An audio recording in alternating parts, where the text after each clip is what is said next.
Hello friends, welcome to my YouTube channel civil study of law. Friends, जैसा कि आप screen पर देख रहे हैं इंटरनेशनल लॉ। फ्रेंड, आज के टॉपिक में हम लोग इंटरनेशनल लॉ के अंतर्गत संयुक्त राष्ट्र का चार्टर, यूनाइटेड नेशन चार्टर्स को डिस्कस करेंगे, जिसके अंतर्गत जो यूएन चार्टर्स के इम्पोर्टेंट्स ऑर्गन्स दिए गए हैं, जैसे कि महासभा, जनरल असेंबली, सुरक्षा परिषद, सिक्योरिटी काउंसिल, आर्थिक सामाजिक परिषद, इकोनॉमिक एंड सोशल काउंसिल और न्यायिकता परिषद, ट्रस्टीशिप काउंसिल और अंतर्राष्ट्रीय न्यायालय, इंटरनेशनल कोर्ट ऑफ जस्टिस और सचिवालय, सेक्रेटरीट, जिसके अंतर्गत जो हैं जैसे कि यूपी जुडिशरी एग्ज़ाम और ऑल सर्विसेज के जो एग्ज़ाम हैं उनके पॉइंट ऑफ व्यू से इम्पोर्टेंट्स जो क्वेश्चन पूछे जाते हैं उनको हम लोग आज के टॉपिक में डिस्कस करेंगे। तो फ्रेंड, स्टार्ट करते हैं आज के वीडियो को। तो सबसे पहले हम लोग संयुक्त राष्ट्र चार्टर की जो प्रस्तावना है उसको देख लेते हैं, क्योंकि एक दो क्वेश्चंस यहाँ से भी पूछे जाते हैं। तो प्रस्तावना में जो इम्पोर्टेंट्स फैक्ट हैं आप उनको याद रखें। तो प्रस्तावना क्या कहती है कि हम संयुक्त राष्ट्र के लोग आने वाली पीढ़ियों की युद्ध की ज्वाला से रक्षा करने के लिए, जिसके कारण मानव जाति को जो है हमारे जीवन काल में 2 बार जो अकथनीय दुख भोगना पड़ा है, और जो है मूल मानव अधिकारों के प्रति, मानव गरिमा और महत्व के प्रति पुरुषों और स्त्रियों तथा बड़े और छोटे राष्ट्रों के समान अधिकारों के प्रति निष्ठा को पुनः अनुस्थापित करने के लिए, और ऐसी परिस्थितियों में को उत्पन्न करने के लिए जिनके अधीन संधियों और अंतर्राष्ट्रीय विधि के अधीन जो अन्य स्रोतों से उद्भूत होने वाले दायित्व के प्रति न्याय और सम्मान बनाए रखा जा सके, और व्यापक स्वतंत्रता से सामाजिक प्रगति को और जीवन स्तर की अभिवृद्धि है उसको सुदृढ़ बनाने के लिए और दृढ़ निश्चय करने के लिए, इन उद्देश्यों की पूर्ति के लिए जो है सहिष्णुता का आचरण करने और अच्छे पड़ोसियों की भांति एक दूसरे के साथ मिलकर शांतिपूर्वक रहने के लिए और अंतर्राष्ट्रीय शांति और सुरक्षा बनाए रखने के लिए। तो ये जो इम्पोर्टेंट पॉइंट है कि अंतर्राष्ट्रीय शांति और सुरक्षा बनाए रखने के लिए अपनी शक्तियों को एक करने के लिए और ऐसे सिद्धांतों को स्वीकार करके और ऐसी पद्धतियाँ प्रतिष्ठापित करके यह सुनिश्चित करने के लिए सशस्त्र बल का प्रयोग जो है सामान्य हित में ही किया जाए, अन्यथा इसका नहीं किया जाएगा। तो ये 2 क्वेश्चंस हैं, यहाँ से क्वेश्चंस पूछे जाते हैं। तो सभी राष्ट्रों की आर्थिक और सामाजिक उन्नति की अभिवृद्धि के लिए अंतर्राष्ट्रीय तंत्र का उपयोग करने के लिए दृढ़ निश्चय कर यह संकल्प करते हैं कि इन लक्ष्यों की प्राप्ति के लिए हम संयुक्त राष्ट्र के लोग प्रयास करेंगे। तदनुसार हमारी अपनी अपनी सरकारों ने सैन फ्रांसिस्को में एकत्रित उन प्रतिनिधियों के माध्यम से जिन्होंने अपने पूर्ण जो है अधिकार पत्र में प्रस्तुत किए हैं, जिन्हें ठीक और सही पाया गया है, संयुक्त राष्ट्र के इस चार्टर को सहमति दे दी है और वे इसके द्वारा संयुक्त राष्ट्र नामक एक अंतर्राष्ट्रीय संगठन की स्थापना करते हैं। तो ये प्रस्तावना में कहा गया है। संयुक्त राष्ट्र का चार्टर है, इसमें जो कुल 111 अनुच्छेद दिए गए हैं, जिनको 19 चैप्टर्स में डिवाइड किया गया है। तो चैप्टर्स जो हैं आपके सामने यहाँ पर एक दृष्टि में है। इसमें से कौन कौन से चैप्टर जो इम्पॉर्टेंट हैं, जो एग्जाम के पॉइंट ऑफ व्यू से अधिक ज़्यादा पूछे जाते हैं। तो पहले आप प्रयोजन जो है और सिद्धांत, इसको अवश्य देख लें, जो आर्टिकल 1 और 2 में दिया गया है। इससे क्वेश्चन मुझे ही पूछे जाते हैं। और जो सदस्यता के संबंध में 3 से लेकर 6 तक दिया गया है चैप्टर 2 में, मेंबरशिप, इसके बारे में भी क्वेश्चन पूछे जाते हैं। और जो आर्टिकल 7 है, जिसमें ऑर्गन्स दिए गए हैं, जो 7 ऑर्गन्स दिए गए हैं और आर्टिकल 7 में ही दिए गए हैं, वो ज़्यादा इंपॉर्टेंट है। तो पहला ऑर्गन्स जो दिया गया है 9 से 22 तक दिया गया है, महासभा, सुरक्षा परिषद, जनरल असेंबली के बारे में। और जो दूसरा ऑर्गन्स दिया गया है सुरक्षा परिषद, सिक्योरिटी काउंसिल, 23 से लेकर 32 तक जो आर्टिकल है उसके बारे में दिया गया है। और तीसरा जो ऑर्गन्स है वो है अंतर्राष्ट्रीय आर्थिक और सामाजिक सहयोग, आर्थिक और सामाजिक परिषद के बारे में दिया गया है। और इसके बाद जो आता है न्यायिकता परिषद, जो 86 से 91 तक दिया गया है। इसके बाद जो है 92 से 96 तक अंतर्राष्ट्रीय न्यायालय दिया गया है, इंटरनेशनल कोर्ट ऑफ जस्टिस के बारे में दिया गया है। और जो लास्ट में है आपका 7 ऑर्गन्स, 97 से लेकर 101 तक सचिवालय के बारे में दिया गया है। तो इन चैप्टर से सबसे ज़्यादा प्रश्नों को पूछा जाता है। 1-2 क्वेश्चन जो हैं आपको चैप्टर जो 18 है, संशोधन अमेंडमेंट्स, जो आर्टिकल 108 में दिया गया है, यहाँ से भी पूछ लिए जाते हैं। और लास्ट में ये जो आर्टिकल 111 है, इससे भी क्वेश्चन पूछा जाता है कि जो संयुक्त राष्ट्र का चार्टर है ये कहाँ रखा जाएगा। तो आज के टॉपिक में हम लोग जो बेसिक क्वेश्चंस हैं और जो इम्पोर्टेंट क्वेश्चंस हैं उनको डिस्कस करेंगे। तो संयुक्त राष्ट्र चार्टर के अंतर्गत तो सबसे पहले ये है कि संयुक्त राष्ट्र संघ बनाने के जो प्रयोजन, उद्देश्य हैं क्या क्या हैं। तो इन उद्देश्यों को आप अच्छे से याद कर लें। 3 उद्देश्य दिए गए हैं, यहाँ पर हमने 4 भागों में डिवाइड कर दिया है। पहला है अंतर्राष्ट्रीय शांति और सुरक्षा बनाए रखना है, यानी कि to maintain international peace and security.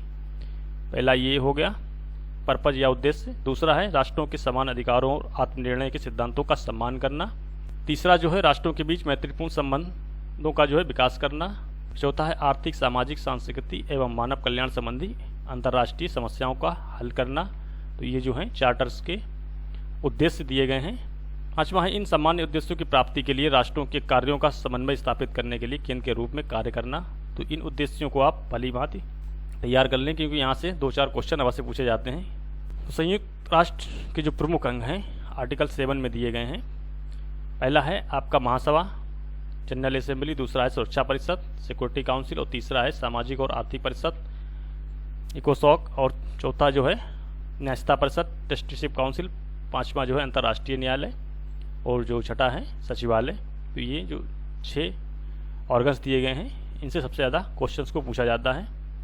सबसे पहले हम लोग बेसिक क्वेश्चंस को देखते हैं कि संयुक्त राष्ट्र चार्टर में कुल 111 अनुच्छेद दिए गए हैं। ये क्वेश्चंस कई बार पूछा जा चुका है कि चार्टर में कुल कितने अनुच्छेद हैं और उनको कितने अध्याय में डिवाइड किया गया है। तो 19 चैप्टर्स में विभाजित किया गया है। संयुक्त राष्ट्र का जो नाम है वो किसने दिया था? तो फ्रैंकलिन जो है डी रूजवेल्ट, इन्होंने दिया था। 26 जून 1945 को चार्टर पर जो है 50 राष्ट्रों ने हस्ताक्षर किए थे। तो क्वेश्चन ये पूछा जाता है कि जो सर्वप्रथम मूल चार्टर है उस पर कितने देशों ने हस्ताक्षर किए थे, कितने राज्यों ने हस्ताक्षर किए थे? तो 50 ने किए थे। और 15 अक्टूबर 1945 को 91 राष्ट्र के रूप में पोलैंड ने अपने हस्ताक्षर किए थे। और 24 अक्टूबर 1945 को यूएन चार्टर जो है अस्तित्व में आया। तो ये 24 अक्टूबर जो है इसको स्थापना दिवस के रूप में मनाया जाता है। तो ये जो तिथि है बहुत इंपॉर्टेंट है। और 24 अक्टूबर को संयुक्त राष्ट्र दिवस मनाया जाता है। संयुक्त राष्ट्र संघ का जो प्रधान कार्यालय है वो 1946 में न्यूयॉर्क में स्थापित किया गया, न्यूयॉर्क अमेरिका में स्थापित किया गया था। और संयुक्त राष्ट्र संघ के जो प्रथम महासचिव थे वो त्रिगविली थे, उनको बनाया गया था। और जो वर्तमान में है 1 जनवरी 2019 से लेकर के 5 वर्ष के लिए हैं, एंटोनियो गुटेरेस हैं। ये पुर्तगाल के पूर्व प्रधानमंत्री हैं, ये जो वर्तमान में है महासचिव हैं। संयुक्त राष्ट्र संघ के जो महासचिव की नियुक्ति है वो अनुच्छेद 97 के अंतर्गत की जाती है, जिसमें 5 स्थायी सदस्यों के सम्मतकारी जो मत हैं उनके साथ सुरक्षा परिषद की सिफारिश पर महासभा के द्वारा जो है महासचिव की नियुक्ति की जाती है। संयुक्त राष्ट्र संघ में जो नए सदस्य हैं उनका प्रवेश अनुच्छेद 4 में दिया गया है कि किस तरीके से किया जाएगा। तो सुरक्षा परिषद की सिफारिश पर महासभा के द्वारा किया जाएगा। और संयुक्त राष्ट्र संघ में से जो सदस्य राष्ट्रों का निष्कासन है वो अनुच्छेद 6 में दिया गया है कि सदस्यों का निष्कासन किस तरीके से किया जाएगा। तो यूएन चार्टर में जो बर्नली सिद्धांत है, यदि कोई उनका बार बार अतिक्रमण करता है तो सुरक्षा परिषद की सिफारिश पर जो है महासभा के संगठन से निष्कासित उनको किया जा सकेगा। संयुक्त राष्ट्र संघ का जो नवीनतम सदस्य राष्ट्र हैं, तो संयुक्त राष्ट्र चार्टर में कुल 193 सदस्य देश हैं। जो 193वां सदस्य है वो दक्षिणी सूडान बना हुआ है। तो 193 सदस्य हैं। तो संयुक्त राष्ट्र चार्टर के जो बेसिक क्वेश्चन थे उनको हमने डिस्कस किया। तो यहाँ पर जितने भी जो बेसिक दिए गए हैं इसकी जानकारी होना बहुत ज़रूरी है। तो इसको आप अच्छे से तैयार कर लें, क्योंकि यहाँ से सबसे ज़्यादा क्वेश्चंस पूछे जाते हैं। अब इसके बाद हम लोग जो है इंपॉर्टेंट वन लाइनर क्वेश्चंस को डिस्कस करेंगे, जो पूर्व परीक्षाओं में सबसे ज़्यादा पूछे जा चुके हैं और जिनको बार बार पूछा जाता है। तो संयुक्त राष्ट्र संघ को अपने सदस्य राष्ट्रों के क्षेत्र में उन्मुक्तियाँ एवं विशेषाधिकार किस आर्टिकल में दिए गए हैं? तो आर्टिकल 105 जो है प्रिविलेज की बात करता है, जैसा कि हमारे भारतीय संविधान में भी आर्टिकल 105 में ही प्रिविलेज की बात की गई है। नेक्स्ट जो है संयुक्त राष्ट्र के किस अनुच्छेद के अंतर्गत सुरक्षा परिषद को किसी भी राज्य के विरुद्ध बल प्रयोग की शक्ति जो है वो आर्टिकल 42 में दी गई है। यदि विवाद हो कि अंतर्राष्ट्रीय न्यायालय को क्षेत्राधिकार है या नहीं, तो इस विवाद को किसके द्वारा निर्धारित किया जाएगा? तो अंतर्राष्ट्रीय के न्यायालय के जो निर्णय हैं उनके द्वारा निर्धारित किया जाएगा। नेक्स्ट क्वेश्चन है कि किसी विधिक प्रश्न पर, कोई लीगल क्वेश्चन है, उसके आधार पर अगर अंतर्राष्ट्रीय न्यायालय से परामर्शकारी विचार करना हो तो कौन अनुरोध कर सकता है? तो संयुक्त राष्ट्र संघ की महासभा अनुच्छेद 96 के अंतर्गत कर सकती है। नेक्स्ट क्वेश्चन है कि अंतर्राष्ट्रीय दंड न्यायालय में कितने न्यायाधीश होते हैं? तो 15 न्यायाधीश होते हैं, जिसमें से एक अध्यक्ष होगा और एक उपाध्यक्ष होगा और 13 जो है अन्य सदस्य होंगे। तो कुल मिलाकर 15 न्यायाधीश होते हैं। न्याय के अंतर्राष्ट्रीय न्यायालय में जो है अपना अध्यक्ष कितने वर्ष के लिए नियुक्त किया जाता है? तो अध्यक्ष जो है 5 वर्ष के लिए नियुक्त किया जाता है और जो अन्य न्यायाधीश हैं वो 9 वर्ष के लिए नियुक्त किए जाते हैं। तो अंतर्राष्ट्रीय न्यायालय के न्यायाधीशों की जो पदावधि है वो कितनी है, तो पदावधि जो है 9 वर्ष की है। अंतर्राष्ट्रीय न्यायालय में प्रथम भारतीय के रूप में किसको नियुक्त किया गया था, तो न्यायाधीश जो नागेंद्र सिंह हैं उनको नियुक्त किया गया था। नेक्स्ट क्वेश्चन है अंतर्राष्ट्रीय न्यायालय की राजभाषा, अधिकृत भाषा जो है कौन कौन सी हैं, तो अंग्रेजी और फ्रांस जो हैं वो अधिकृत भाषाएं हैं। अंतर्राष्ट्रीय न्यायालय के न्यायाधीशों का चुनाव जो है कौन करता है, तो महासभा सुरक्षा परिषद स्वतंत्र रूप से करती हैं। नेक्स्ट क्वेश्चन है चार्टर में संशोधन किस अनुच्छेद के अंतर्गत किया जा सकता है, तो ये जो आर्टिकल है बहुत ही इंपॉर्टेंट है, अनुच्छेद 108 में दिया गया है। अमेंडमेंट ऑफ द चार्टर के बारे में बताया गया है। किस वर्ष चार्टर में संशोधन करके सुरक्षा परिषद के सदस्यों की संख्या 11 से बढ़ाकर 15 कर दी गई थी, तो ये जो 1965 है इसमें सुरक्षा परिषद के जो सदस्य थे पहले जो मूल चार्टर में थे 11 थे और वर्तमान में जो है 15 सदस्य हैं। सुरक्षा परिषद में कितने स्थायी और कितने अस्थायी सदस्य होते हैं, तो ये जो क्वेश्चन है बहुत ही इंपॉर्टेंट है, वेरी वेरी मोस्ट इम्पॉर्टेंट। तो कुल 15 सदस्य होते हैं जिसमें से 5 स्थायी और जो 10 अस्थायी सदस्य होते हैं। तो यहाँ पर जो क्वेश्चन सबसे ज़्यादा पूछा जाता है कि स्थायी सदस्य कौन कौन से हैं, तो यहाँ पर ABCFR यानी कि A फॉर अमेरिका और B for Britain, C for China, F for France और R फॉर रसिया। तो ये जो 5 परमानेंट मेंबर्स हैं सुरक्षा परिषद के, 5 स्थायी सदस्यों के रूप में जाने जाते हैं। तो आर्टिकल 23 में ये चीज़ दी गई है। तो यहाँ पर आपको ये जो लिस्ट है पूरी याद रखनी है। ABCFR, A फॉर अमेरिका हो गया, B फॉर ब्रिटेन और C फॉर चाइना यानी चीन और F फॉर फ्रांस और R फॉर रसिया। तो ये जो 5 परमानेंट मेंबर्स हैं सुरक्षा परिषद के। नेक्स्ट क्वेश्चन है संयुक्त राष्ट्र संघ की कार्यकारी भाषाएं कौन कौन सी हैं, तो कार्यकारी भाषाएं जो हैं अंग्रेजी और फ्रेंच हैं। संयुक्त राष्ट्र संघ में कितनी भाषाओं को मान्यता प्राप्त है, तो जो कुल 6 भाषाओं को मान्यता प्राप्त है, लेकिन जो कार्यकारी भाषाएं हैं वो 2 हैं, अंग्रेजी और फ्रेंच। तो 6 भाषाएं कौन कौन सी हैं, जिसमें अंग्रेजी और फ्रेंच, जो तीसरी है चीनी, रूसी और अरबी और स्पेनिश, ये जो 6 भाषाएं हैं कुल। सुरक्षा परिषद का मुख्यालय न्यूयॉर्क में है और अंतर्राष्ट्रीय न्यायालय का जो मुख्यालय है वो हेग के नीदरलैंड में है। अंतर्राष्ट्रीय दंड न्यायालय की स्थापना जो है वो नीदरलैंड के हेग में की गई थी 1 जुलाई 2002 को। अंतर्राष्ट्रीय मुद्रा कोष का जो मुख्यालय है वो वाशिंगटन DC में है। वाशिंगटन DC मतलब डिस्ट्रिक्ट ऑफ कोलंबिया, अमेरिका के डिस्ट्रिक्ट ऑफ कोलंबिया में अंतर्राष्ट्रीय मुद्रा कोष का मुख्यालय है। विश्व बैंक का मुख्यालय कहाँ है, तो वाशिंगटन DC में विश्व बैंक का भी मुख्यालय है। अंतर्राष्ट्रीय श्रम संगठन का हेडक्वार्टर कहाँ है, तो जिनेवा, स्विट्जरलैंड के जिनेवा में है। और विश्व खाद्य एवं कृषि संगठन का मुख्यालय रोम में है जो कि इटली में है। एशियाई विकास बैंक का मुख्यालय मनीला में है। और UNESCO, United Nation Educational Scientific Cultural Organisation, जो इसकी फुल फॉर्म है, ये सबसे ज़्यादा पूछी जाती है। कभी कभी फुल फॉर्म पूछ देते हैं और कभी कभी इसका हेडक्वार्टर पूछ देते हैं। तो हेडक्वार्टर जो है इसका पेरिस यानी फ्रांस के पेरिस में है। विश्व व्यापार संगठन, वर्ल्ड ट्रेड ऑर्गेनाइजेशन का जो हेडक्वार्टर है वो स्विट्जरलैंड के जिनेवा में है। तो ये जो हेडक्वार्टर्स दिए गए हैं जिनको सबसे ज़्यादा पूछा जाता है वहाँ पर हमने इनको कवर किया है। नेक्स्ट क्वेश्चन है अंतर्राष्ट्रीय विधि का जनक किसे कहा जाता है, तो अंतर्राष्ट्रीय जो इंटरनेशनल लॉ है उसका जनक जो है, फादर्स, किसको कहा जाता है, तो मॉडर्न इंटरनेशनल लॉ का जनक जो है ग्रोसियस ह्यूगो को कहा जाता है। डी जूरे बेली एक पेसिस नामक पुस्तक के लेखक कौन है, तो ये ग्रोसियस ही हैं, ह्यूगो ग्रोसियस के द्वारा लिखी गई पुस्तक है।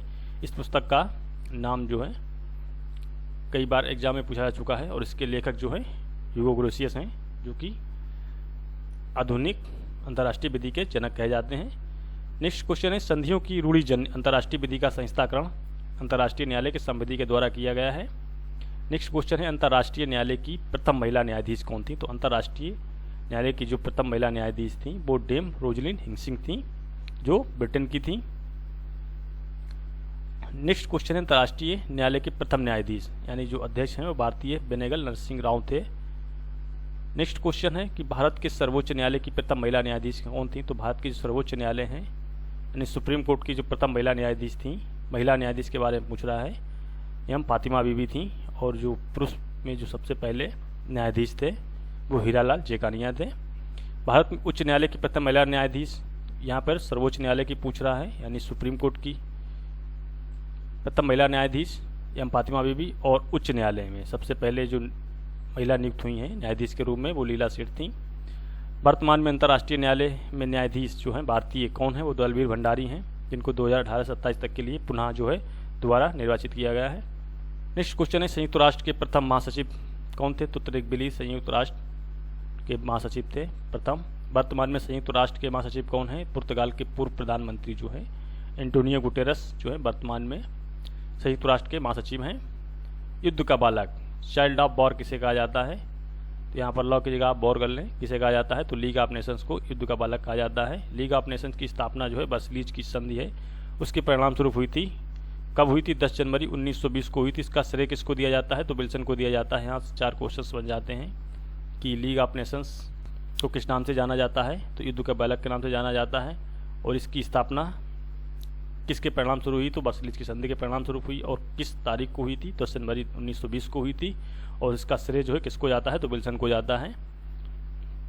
तो फ्रेंड्स, आज के टॉपिक में हम लोगों ने संयुक्त राष्ट्र चार्टर के बेसिक क्वेश्चंस को और जो आर्टिकल 7 में इम्पोर्टेंट्स ऑर्गन्स दिए गए हैं, 6 ऑर्गन्स दिए गए हैं, सुरक्षा परिषद, महासभा, न्यायिकता परिषद दिया गया है, सामाजिक और आर्थिक परिषद दिया गया है, सचिवालय दिया गया है, अंतर्राष्ट्रीय न्यायालय दिया गया है, इनके कुछ बेसिक और सिलेक्टेड और इम्पॉर्टेंट क्वेश्चंस को डिस्कस किया। तो फ्रेंड्स, मैं उम्मीद करता हूं कि ये जो क्वेश्चंस हैं आगामी आने वाली परीक्षाओं में हेल्पफुल साबित होंगे। तो फ्रेंड्स, जुड़े रहें अपने favourite YouTube channel civic study of law से। मिलते हैं आप लोगों से नेक्स्ट टॉपिक में। तब तक के लिए bye bye and take care. जय हिंद, जय भारत।